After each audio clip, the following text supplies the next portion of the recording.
Salam Imam Harunto Insight. Pada kesempatan kali ini kita sangat berbahagia sekali datang ke kota Pangkal Pinang. Sengaja kita mau mengunjungi seorang yang begitu aktif, dinamis, dan punya akal yang luar biasa, kemampuan luar biasa, membangun dari yang tidak ada menjadi ada, dan dari yang awal sekali membina sebuah universitas itu suatu hal yang berat. Ya, jadi pada kesempatan kali ini kita berjumpa dengan orang yang bernama Insinyur Fadilah STM Engineering IPM.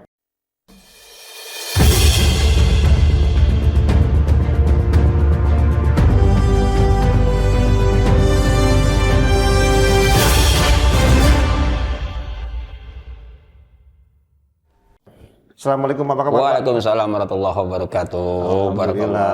Alhamdulillah Pak Imam. Ya, inilah Insinyur Fadilah yang dicari-cari orang itu karena beliau adalah ahli menggerakkan bukan hanya masyarakat tapi juga bagaimana menggerakkan dana-dana bisa bergulir membantu membangun sebuah universitas, ya. Baik, saya senang sekali Pak Fadilah jadi bisa ketemu Bapak. Ini izinkan sebelum bicara lebih jauh kita mengenal beliau dulu, ya, karena beliau ini pendidikan yang satunya di Insinyur Sipil, ya, Teknik Sipil di Universitas Islam Indonesia. Kemudian ambil S2-nya juga Teknik Sipil di UGM tentang sumber daya air. Kemudian karirnya sebagai kepala sekolah SMA Muhammadiyah di Sungai Liat 2001 sampai 2007. Kemudian juga beliau adalah ketua MKKS Kabupaten Bangka 2004-2006. Wakil rektor 3 di Universitas Bangka Belitung, ya, bidang kemahasiswaan dan alumni. Kemudian beliau juga adalah dekan Fakultas Teknik Universitas Bangka Belitung 2014 sampai 2016 dan wakil rektor 3 Universitas Bangka Belitung bidang informasi dan kerjasama tahun 2017 hingga 2018. Beliau juga adalah rektor Universitas Muhammadiyah Bangka Belitung tahun 2020 hingga 2024. Ini pertama, ya, rektor pertama. Kemudian terpilih kembali untuk yang keduanya tahun 2024 hingga 2028 nanti. Jadi beliau ini orang nggak sembarangan karena bisa membuat suatu tidak ada menjadi ada, sampai mendirikan, sampai membuat Universitas Muhammadiyah Bangka Belitung ini juga beliaulah menjadi rektornya, ya. Nah, ini Pak Fadilah, ini semangat spirit ini diawali dari saya ingin tahu masa kecil Bapak. Ya. Ceritalah siapa yang berpengaruh terhadap karakter Bapak sehingga Bapak dalam perjuangan sesuatu itu sangat keras menurut saya, dan ini bagaimana bisa punya karakter seperti ini. Silakan. Baik, terima kasih Pak Imam. Terima kasih sudah mau hadir di kampus kita, kampus Unmu Babol yang punya tagline berkemajuan dan mencerahkan. Wow, nah, bagus. Itu kampus kita, dan alhamdulillah ini kampus yang keempat yang kami dirikan bersama dengan teman-teman yang lain. Jadi kalau pertanyaan Pak Imam tadi itu siapa yang paling berpengaruh, pertama ayah dan ibu saya. Dan terutama ibu mendidik tentang kasih sayang dan ayah mendidik tentang keberanian. Jadi sejak kecil saya sudah diajarkan nilai-nilai keberanian untuk menyampaikan keyakinan yang benar, dan saya masih ingat ayah saya sering menyetir dalil kul haqqa walakana muran itu. Sampaikan walaupun itu pahit tentang kebenaran itu. Lalu kemudian ya guru-guru saya lah, terutama guru-guru saya ketika saya masih kuliah dulu di Yogyakarta. Jadi saya dididik oleh saya bersyukur ya bisa kuliah di kampus UII dulu itu. Karena dulu saya bercita-cita memang ingin masuk kampus negeri, semua orang begitu. Saya ingin masuk filsafat dulu itu. Mengapa? Karena saya senang berfilsafat dan saya sempat akhirnya walaupun saya tidak masuk filsafat kampus Gadjah Mada itu, saya berguru langsung dengan Profesor Dr. Damarjati Supajar. Beliau adalah guru filsafat yang sangat sering saya dengar kajian-kajiannya, dan akhirnya saya diterima di UI. Nah, di UI itu saya bersyukurnya saya bertemu dengan tokoh-tokoh hebat yang jadi dosen. Ada almarhum Dr. Dimsiki, kemudian ada Insinyur Sahilul Alim MSc, ada kemudian juga Pak Ustadz Jazim ASP yang mendidik saya sampai keberaniannya untuk menyampaikan itu. Itulah yang membangun karakter saya, dan sampai hari ini karakter itu membentuk kepribadian saya. Dan satu hal lagi, saya masih ada hubungan keturunan yang ketujuh lah dari Dipati Barin. Ya, jadi kakek buyut saya itu makamnya di Kimak, yaitu Dipati Barin. Dan kalau Dipati Amir itu istilahnya ya buyut dari, kan Dipati Amir kan anaknya Dipati Barin, yang makamnya di Kupang kan. Dan saya sempat ke sana. Sebenarnya saya tidak begitu tertarik untuk, tapi orang akhirnya memaksa saya untuk bercerita tentang itu. Dan berkali-kali saya, setiap kali ada haul Dipati Amir ataupun Dipati Barin, saya selalu dimintain saran dan pendapat. Memang akhirnya saya berpikir, saya ini kan ditakdirkan untuk berjuang, maka kalau mendapatkan menarik garis itu, nilai-nilai kejuangan itulah akhirnya mendarah daging. Sampai hari ini saya terus berjuang, termasuk pendirian kampus kita ini adalah suatu perjuangan yang besar sekali. Ya, ketika saya selesai studi S1, dan saya pulang ketemu sama Bupati Bangka, Pak Eko. Oh iya. Pak Eko Maulana Ali.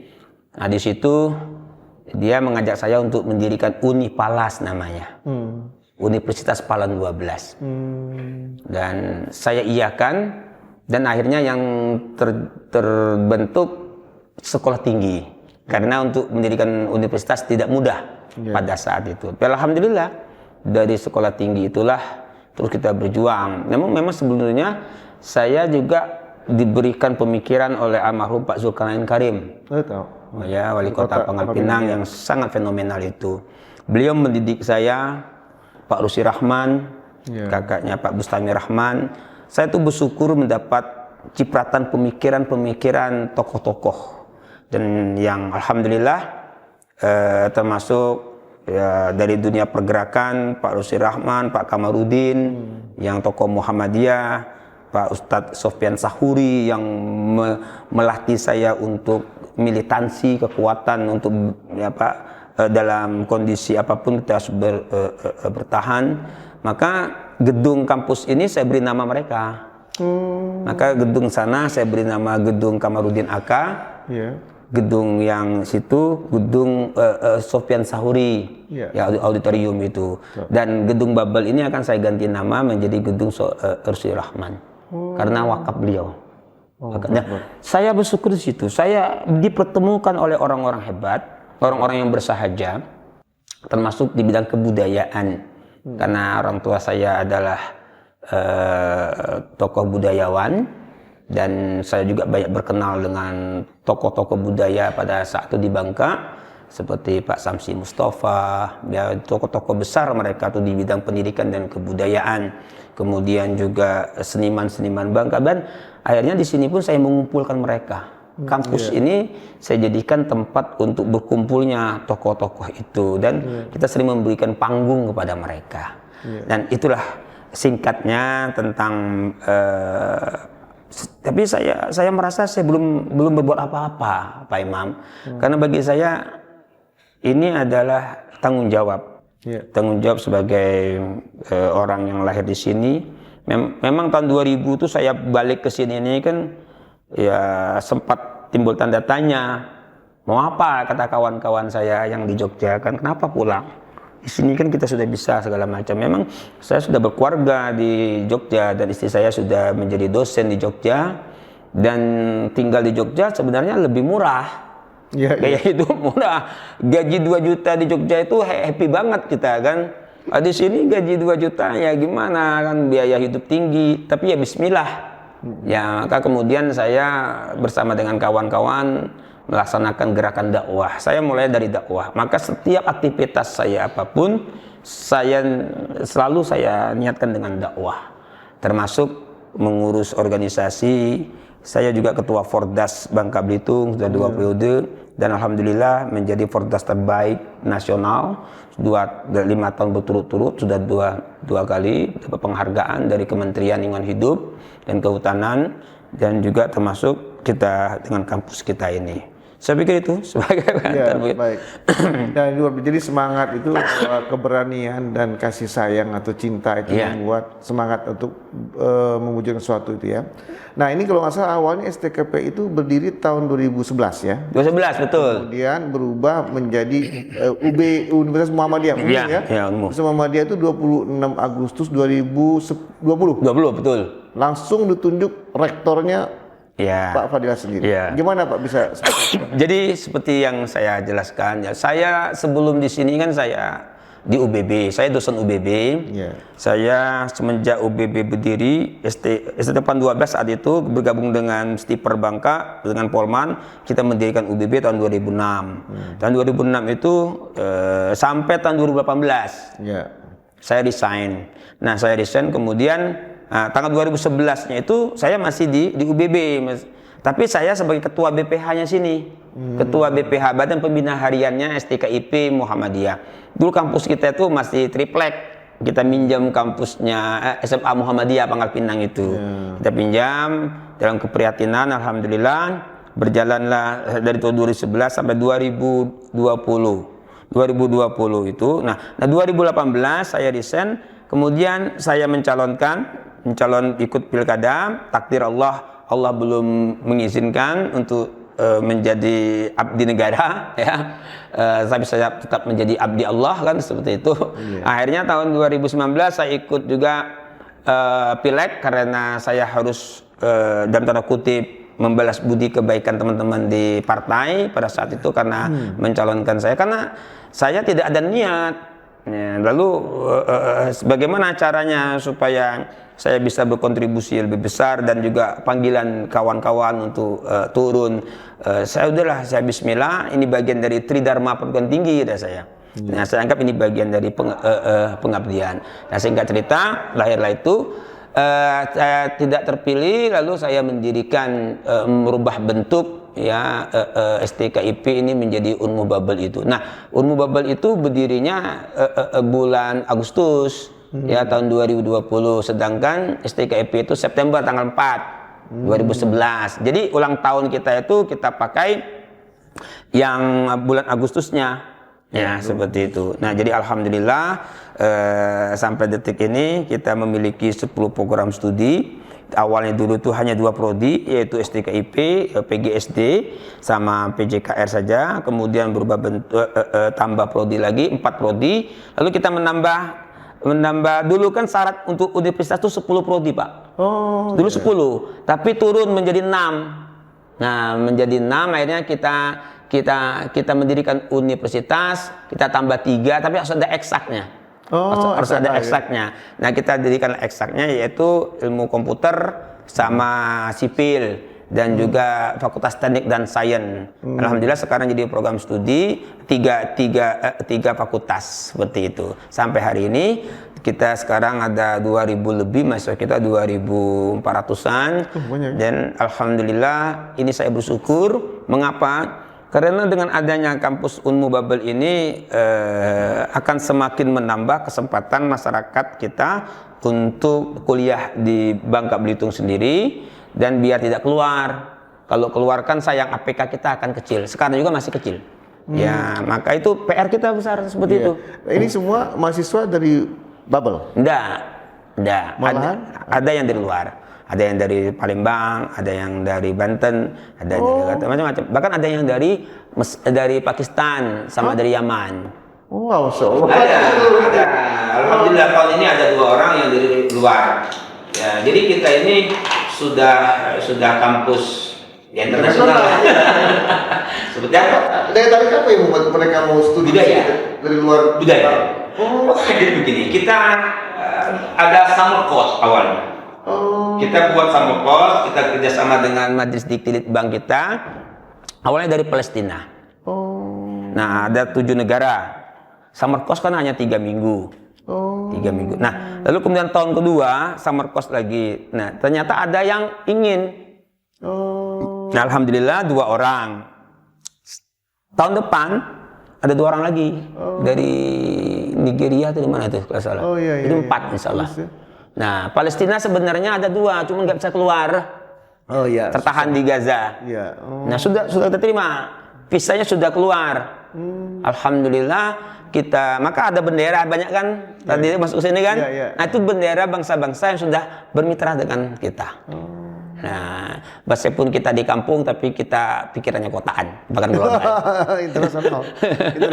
Oh, jadi memang kampus ini membuka diri juga termasuk dari seluruh provinsi lain juga boleh. Betul. Ada yang dari Flores. Nah, sudah selesai. Dan di sini tidak hanya untuk yang agama Islam, non Islam juga kuliah di sini. Maka Muhammadiyah itu sangat pluralis, luar biasa. Ya semuanya kita terima, ya. Bahkan alhamdulillah mereka senang. Bahkan ada atlet-atlet kita itu yang non Islam. Ada si Marina itu juara PON, ya itu Katolik. Kita kasih beasiswa malah. Jadi ada istilahnya itu ya Kristen Muhammadiyah. Iya. Tapi alhamdulillah disitulah Muhammadiyah itu rahmatan lil alamin. Ya, karena kita nilai Islam itu ada 5 nilai dasar yang kita bangun di sini, Pak Imam. Ya, yang menjadi pondasi berdirinya kampus kita ini, yaitu pertama keislaman, keindonesiaan, kekinian, kedisinian, kemasa depanan. Itulah filosofi yang harus kita tanam. Jadi semua kita, maka saya tuh welcome dengan siapapun. Iya. Kampus kita ini paling sering dijadikan tempat untuk kegiatan. Nah, kemarin ada forum apa, kemudian dari provinsi apa, bahkan dari luar. Untuk nikah pun dipersilakan. Gedung itu kita sewa. Iya, silakan seperti itu.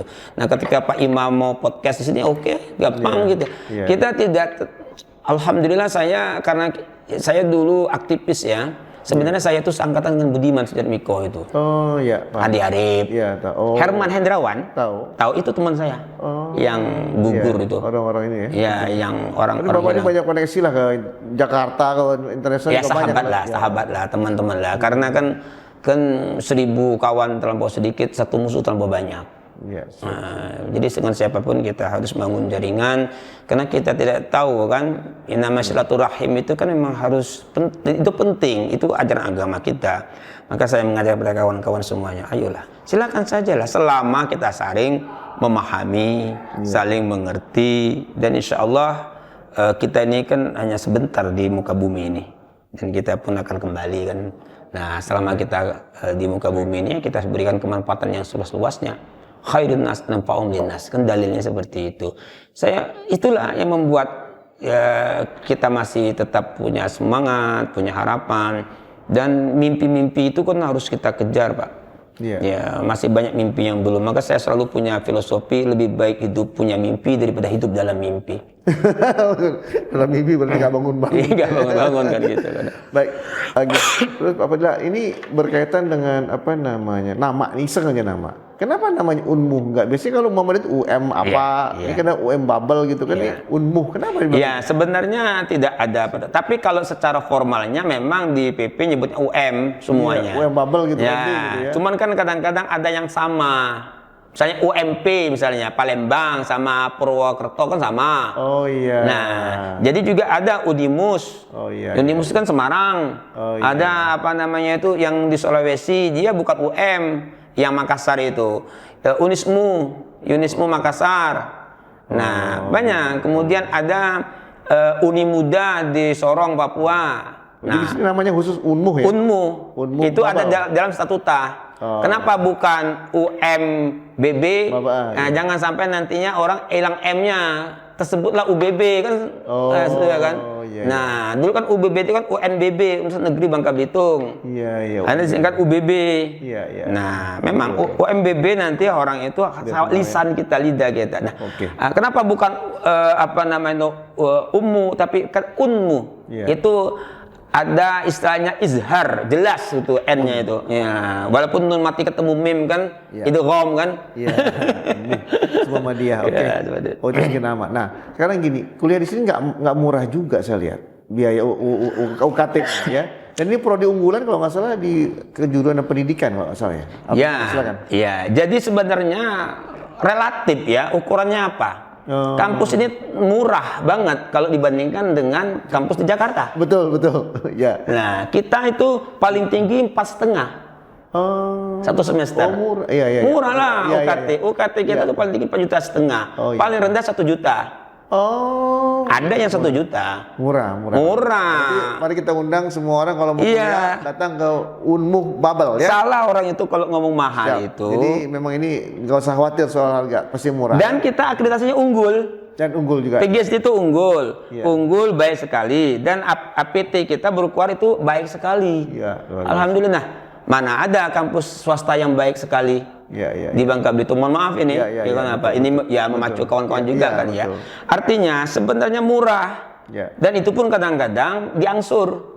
Oh, bagus. Ada modelnya untuk apa? Mengakomodasi. Iya. Dan kita ada apa namanya itu subsidi silang. Oh. Dan ada yang tidak bayar loh. Ada Banyak. beasiswa, Beasiswa full. Maka kemarin saya nawarkan beasiswa kan? Ya, betul. Langsung kan? Betul. 10 orang kata saya silakan. Iya, betul. Nah, jadi kuliah di Unmu itu tidak mahal. Kalau Menarik. 4 juta setengah dibagi 6 berapa? Iya, betul. Masih mahal ya sekolah SMA kadang-kadang. Betul. Jadi ternyata menariknya kampus Unmuh ini adalah menawarkan harga yang murah, pembayaran yang disesuaikan, dan juga mungkin kalau beruntung dapat beasiswa. Ya, jadi murah tapi bukan murahan ya. Yes. Nah, Yang wajar gitu. artinya. Wajar ya. Apa yang istilahnya itu apa namanya? Terjangkau lah, Terjangkau. sangat terjangkau dengan untuk duit orang Bangka Belitung. Ya, baik. Sangat terjangkau. Jikapun tidak mampu ngomong kepada rektor. Ya. Kita cari. Dulu kita punya beasiswa tahun namanya. Oh iya. Waktu belum ada KIP. Ya. Oh, ada juga. Iya, tahun kita kasih tahun itu dana dari Lazismu. Oh, Lazismu kita berikan kepada mereka. Cuman tidak ada uang sakunya. ya, hanya untuk Hanya kuliah. untuk biaya kuliah saja seperti itu. Alhamdulillah. Nah, terus gimana Pak Fadila ya? Kambing itu kan Bapak secara pribadi ini punya karakter yang baik sekali ya. Nah, ini gimana Bapak tularkan ke staf-staf Bapak, termasuk juga ke mahasiswa nih. Bagaimana mereka mempunyai keterampilan yang baik untuk hidup di masyarakat. Yes. Ini bagaimana memotivasi mereka sekarang? Jadi begini, ini mereka dengar semua nih. Saya tuh selalu gitu. Pertama, tangan di atas lebih mulia daripada tangan di bawah. Itu konsep. Itu hadis. Ya. Artinya kita harus banyak memberi. Ya. Maka saya selalu mengamalkan 3 kepandaian. Apa itu? Pertama, pandai bersyukur. Oke. Kedua, pandai berbagi. 3, pandai berterima kasih. Oke. Nah, orang yang pandai bersyukur tidak akan pernah merasa kekurangan nikmat. Oke. Orang pandai berbagi tidak akan pernah merasa kekurangan. Dia pasti lebih. Ya, bagaimana mungkin dia apa namanya itu ngasih orang kalau dia pun kurang. Oke. Pasti berlebih. Nah, pandai berterima kasih akan membuat orang itu menjadi ikhlas. Yes. Nah, jadi siapapun ayo. Kadang-kadang kita ini udah dikasih orang tidak terima kasih. Ya. Nah, saya itu terima kasih Pak Imam tuh mau datang ke sini. Ya. Nah, tanda terima kasih saya nanti akan saya berikan kan seperti Ya, itu. betul. Nah, jadi kita ini ngomong terima kasih aja berat. Ya. Berat. Nah, kemudian secara filosofis, secara nilai-nilai tadi itu 5 nilai. Lalu saya punya konsep orang Bangka. Apa itu? Pertama, orang Bangka itu harus kawa. Harus Kawa. kawat itu apa? Kawat itu mau nih. Ya, mau ya bahasa kita ya. Tapi kawa itu adalah akronim saya buat. Kalau Anda mau, kalau ada waktu Anda hebat. Oh, kawah ya. Iya. Kalau Anda waktu Anda hebat. Anda hebat. Nah, Tidak ada kemauan. maka kita harus ada kemauan kawa. Tapi orang yang kawa belum cukup, harus pacak. Harus pintar ya. Ya, harus aja. bisa. Pacak, positif, bisa. aktif, cerdas, artikulatif, konkret. Mantap. Hanya kan konkret. Janji cuma sebentar konkret. Yuk kita jam berapa mulai? Konkret kan? Iya. Ada orang kan hanya berteori aja. Iya. Tidak pernah konkret. Hanya ingin 5% tapi tidak mau berjuang. Iya. Bagaimana? Iya, Kan tadi kan? Paham, betul. Ayo, saya yakin kok. Insya Allah kita bicarakan lagi yang masalah yang kemarin kita bicarakan Iya, itu. iya. Bagaimana untuk mendapatkan royalti itu, Iya. Bangka itu. Bisa itu. Bisa. Nah, orang kawa tapi tidak pacak. Orang mau tapi nggak bisa. Nah, itu namanya itu cak macak. Oh, berarti sekepintaran lah. Sok pintar lah. Iya. Ji mau tapi tidak ilmu. Iya. Bahasa Bangkanya ngeracau. Paham. Cak macak. Nah. Ada kemauan tanpa ilmu, jadi kayaknya Iya, buyar lah. Buyar lah. Oh, Nah, yang kedua, orang pacak tapi tidak kawah, melanya. oh, orang bisa tapi nggak ada kemauan, Melanya, mubazir. mubazir, sia-sia. Bukan menyalah abangku, tapi melanya abangku. Benar, Nah, kan benar, gitu kan. Nah, itu melanya atau melanya ya. Bagus istilahnya keren ini. Nah, bagaimana orang kawah jadi pacak? Ya. Orang tidak kawah bisa pacak, orang tidak pacak bisa kawah. Yang ketiga, Apa tuh? harus ada tukang ulun. Apa tuh tukang ulun? Tukang ulun. Orang Bangka itu punya filosofi tukang ulun. Sampai tukang ulun gawe ikane. Tukang ulun itu orang yang mengajaknya. Oh, ada yang misalnya mengimbau. Oh, ya. kita nak main di situ, di kawan. Nah, sampai tukang ulunnya, pacak ramai tuh. Oh, ngajak-ngajak kawan. Oh. Acara ini bisa, acara seminar kami bisa karena ada tukang ulunnya. Pak Imam tukang ulunnya. Oh, benar. Ya Pak Imam ngontak saya kan? Iya, benar. Ngontak ini kan, ngontak itu kan? Iya.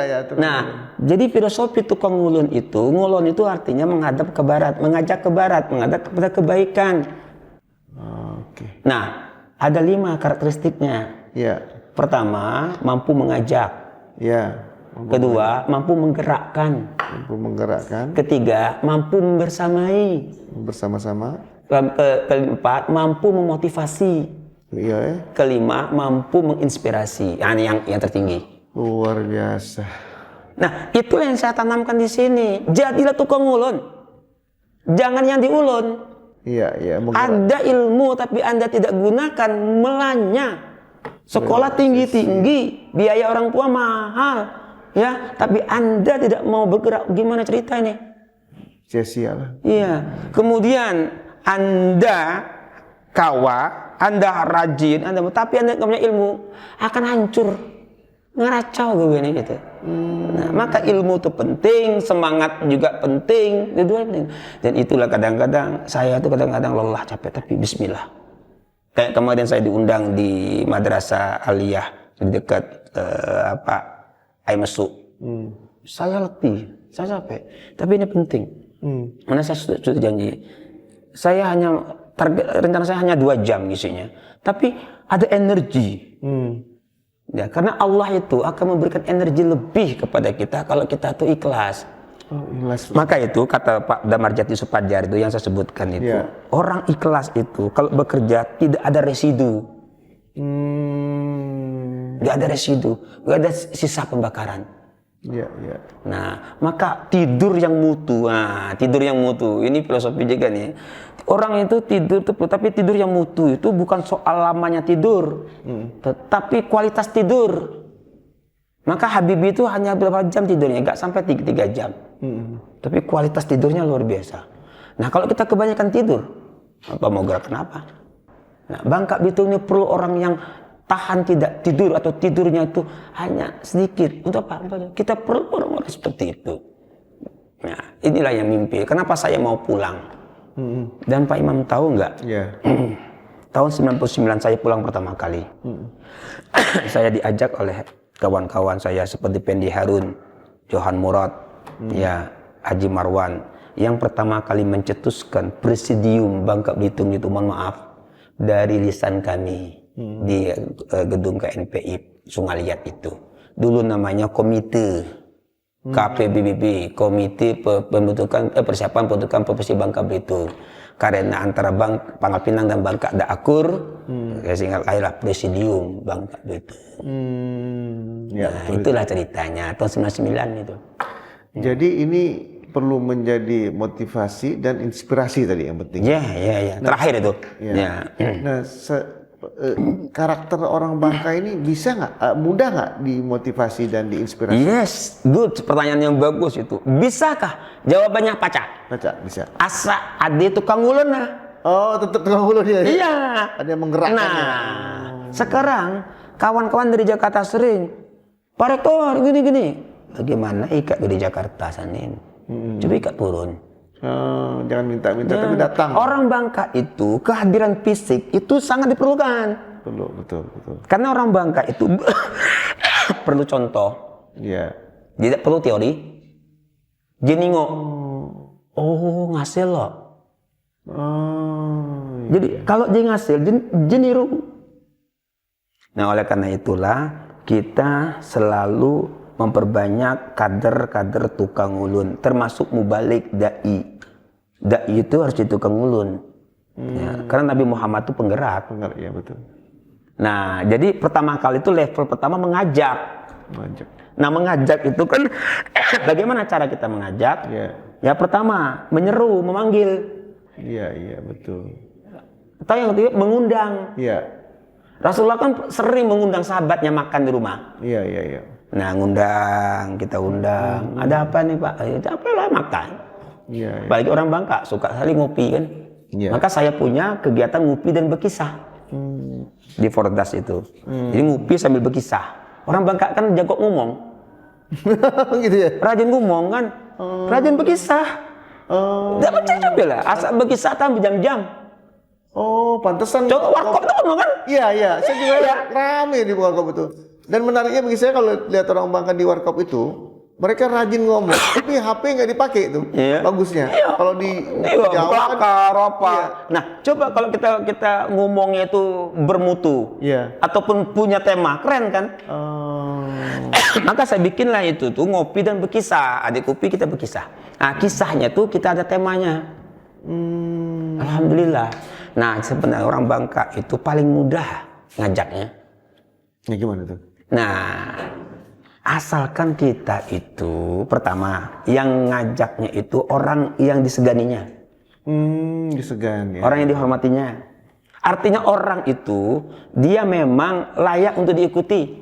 Oh, iya. Kalau enggak, tahu lah. Iya kalimat itu. Iya, asal orang Bangka, mohon maaf ya. Kata Pak Zul nih. Orang Bangka itu asa agi kentut di pantat agi bagus. Tapi biasanya kentut di hidung berat. Maksudnya? Tahu kentut di hidung nggak? Belum. Ini. Oh, ngajak itu. Iya. Siapa anaknya? Pak Imam. Lah ngerape kan ah. Berat tuh. Kenapa itu dulu ada sering ngomong apa calon gubernur pernah juga ngomong ngerape itu. Oh, ada maksudnya gitu. Iya, ngerape itu gawe tidak pernah tuntas. Oh, itu. Deng lah. Jekek ngajak kita nyai gede becus. Ya orang Bangka ya kalimat ya betul to melov kata orang gitu kan ya. Oh itu sebab. Ini penting orang ngomong bahasa betul melov. Paham. Ini penting nih soalnya nggak mudah berinteraksi dengan orang Bangka ini nggak mudah. Betul. Nggak mudah. Tapi saya alhamdulillah. Saya kan udah diklaim sebagai tokoh Muhammadiyah ya pengurus Muhammadiyah. Iya. Tapi saya diterima di kampung-kampung. Nah itu tuh yang jadi apa? Modalnya kok bisa mereka terima tuh apa modalnya? Ya modalnya tuh kita harus tahu bahasa mereka, kenak mereka tuh apa. Maunya apa? Ya kita jangan bawa gaya kita. Oh, ya kita menyesuaikan mereka. Dong. Karena dakwah itu menggunakan bahasa umat itu. Pendekatannya. Kemudian kita pakai sarung misalnya. Pendekatan gitu. Ya orang-orang kan kadang-kadang kan kalau misalnya perbedaan mazhab itu jangan kita besar-besarkan. Iya. Kan banyak baik itu cara dan substansinya. Betul. Nah ini bagian dari retorika. Ah betul. Saya minum. Nah gini Pak Fadila. Saya minum ya. Ya silakan. Ini ada yang menarik nih Pak Fadila. Jadi saya ingin tergoda juga ingin menanya. Ini kenapa kok di bubble ini ada kala calon bupati dan calon wali kota dengan kota kosong? Kok bisa ya? Artinya hebat betul nih masyarakat. Apa kekuatan? Gimana? Itulah kata orang Bangka itu. Kalau orang Bangka itu dialah sakit hati. Ya. Udah kena ada. Oh, kalau sudah kecewa. Ya, udah. Ya apapun nggak mau. Kemudian orang Bangka itu tidak suka dengan orang yang sombong, bukan orang Taipau. Oh iya, tidak suka dengan sombong ya, oke. Bukan orang Taipau. Taipau sombong beda. Oh. Taipau itu ya dia kelakar orang Bangka, omong besar, tapi niatnya untuk ingel-ingel. Untuk bercanda. Omongnya besar tapi nah, canda aja. Iya, belagu lah. Itu Taipau. Tapi kalau sombong itu merendahkan orang lain, yang menganggap remeh orang lain, menolak kebenaran. Itu sombong. Nah, kalau udah sombong susah. Nah, salah satu yang kota kosong kalah itu karena satu sombong. Yang kedua, Orang Bangka nih sering coba-coba, sering niru-niru. Maksudnya niru apa ya, yang mana nih? Ya, Yang baik atau yang buruk nirunya? dua-duanya. Oh, bisa dua-duanya Bisa ikut. dua-duanya. Oke. Bisa ada duanya. Kita cobalah yang nih. Ada Oh, like mana nggak isengnya itu coba ya. gitu. Oh. Nah, itulah yang terjadi di Bangka. Oh, ada. Di Bangka itu kan nggak ada gerakan. Iya. Nggak ada gerakannya itu, hanya sedikit aja. Tapi di Pangkal Pinang ada. Ada. Ya. Saya kan sempat dijadikan gara-gara saya di narasumber itu kan heboh. Pangkal Pinang di Pangkal dan di Bangka yang heboh. Karena saya orang Bangka. Saya kan tinggal langsung ngeliat. Jadi dianggap saya sebagai penggerak. Saya enggak, saya hanya menyampaikan secara kajian, secara ilmiah seperti itu. Nah, pada akhirnya itu tadi orang Bangka itu tadi itu kalau telah sakit hati kentut hidung, tunggulah. Sombong. Meremehkan. Susah. Ngerapit. Nah, kalau mau ngerapit itu berat. Sama kan dengan kondisi bubble. Nah, jadi ini karakter orang Bangka ini harus dipahami dulu. Betul, kalau makanya Pak Fadilah bisa memimpin 2 periode, bisa mengerti masyarakat Bangka. Kalau itu kan bisa ini artinya semua bisa menerima dan mengakuilah kepemimpinan Bapak kan. Nah Pak, leadership seperti apa ya Pak? Pemimpin itu penting dalam soft skill itu, keterampilan orang itu memimpin itu nggak mudah. Yes. Gimana orang mau menggerakkan dengan dana terbatas ya? Yes, betul. Terus terang aja, zaman sekarang. Tahu ya dana terbatas.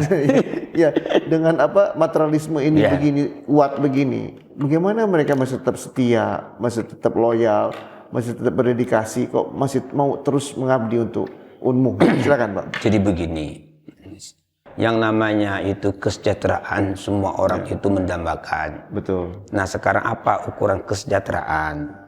Nah, kalau kita ingin mengejar kesejahteraan, ya dengan kategori adalah nominal materi yang diterima, itu kita nggak akan mampu. Ya. Nah, oleh sebab itu, kenapa orang itu betah? Karena kita membuat kenyamanan. Nyaman ya. Oke. Maka orang gaji besar tapi nggak nyaman, lari dia. Maka kita harus bikin kenyamanan. Baik. Nah, di kampus ini saya berusaha menghadirkan kenyamanan itu. Ada rasa nyaman, rasa aman. Kan harus aman. Aman itu aman, iman, amin kan sama kan katanya kan. Seperti itu kan. Satu aliran. Iya, nah. Jadi memang saya sering katakan kampus belum mampu memberikan sebesar apa yang di tempat lain mungkin. Tapi dibandingkan dengan yang swasta lain kita lebih baik. Ya, yang penting itu berkah. Yeah. Nah, kalau dari segi rezeki, saya selalu menanamkan keberkahan. Yeah. Keberkahan itu tidak bisa diukur dari nominal. Betul. Nah, tadi itu dari hati tadi itu. Nah, itu kemudian saya berusaha untuk menjadi contoh. Baik. Sebab memberi contoh itu semua orang bisa. Ya. Tapi menjadi contoh itu sulit. Bisa ya? Paham ya? Paham. Ya. Kalau memberi contoh kan gampang. Tuh contoh tuh. Ya.